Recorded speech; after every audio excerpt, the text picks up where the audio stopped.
I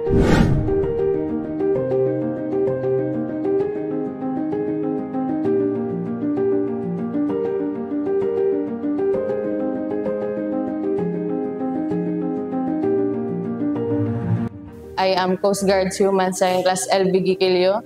Nagtapos ako bilang isang Business Administration Major Marketing Management. After ng graduation, nakapasok agad ako sa DSWD as a DSWD Community Service. Tapos after nun, habang nag-a-apply ako sa Coast Guard, naghihintay, nagtuturo ng mga private lang na mga bata sa softball.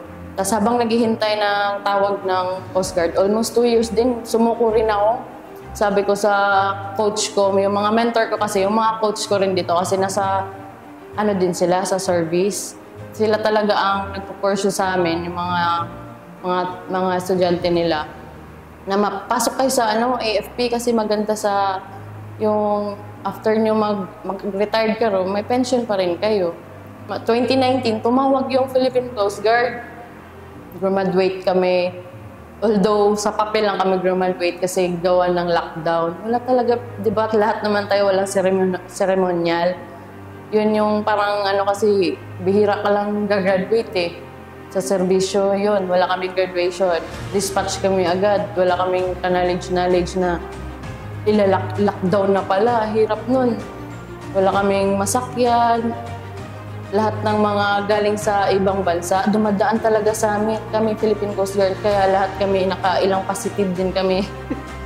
Yun yung kasi almost 2 years kami dispatch. Almost 2 years yung sa COVID. Yung bilang sa male branches, kaming nag-adjust. Pero minsan may mga senior na rin talaga yung female. Pero hanggat kaya namin, kinakaya din namin. Ginagawa namin yung trabaho nila, kung ano yung karapat-dapat. Ilan lang kami female divers sa Philippine Coast Guard. Mga nasa 5% lang yung female divers sa elite forces ng Philippine Coast Guard. Resilience. Doon ako tumatag sa daming pagsubok. Sa simula bilang atleta, hanggang pag-apply, yun, hanggang ngayon, yun talaga yung sa puso ko. 2 training sa Coast Guard kasi bukod yung sa unang apply ko, tas yung schooling ko ngayon sa Elite Forces, sobrang grabing pagsubok yun. Doon ako tumatag.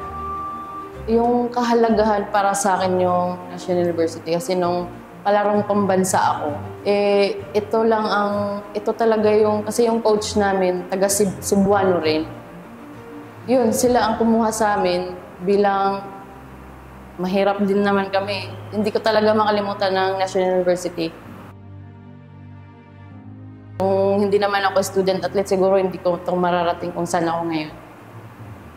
Dahil din doon. Hanggang ngayon, yung management ng inyo, lalo na si Sir Hansi, grabe yung suporta. Lahat na, hindi lang sa atleta Kasi yun yung pinaka-the best, lahat ng sports dito may mga manager.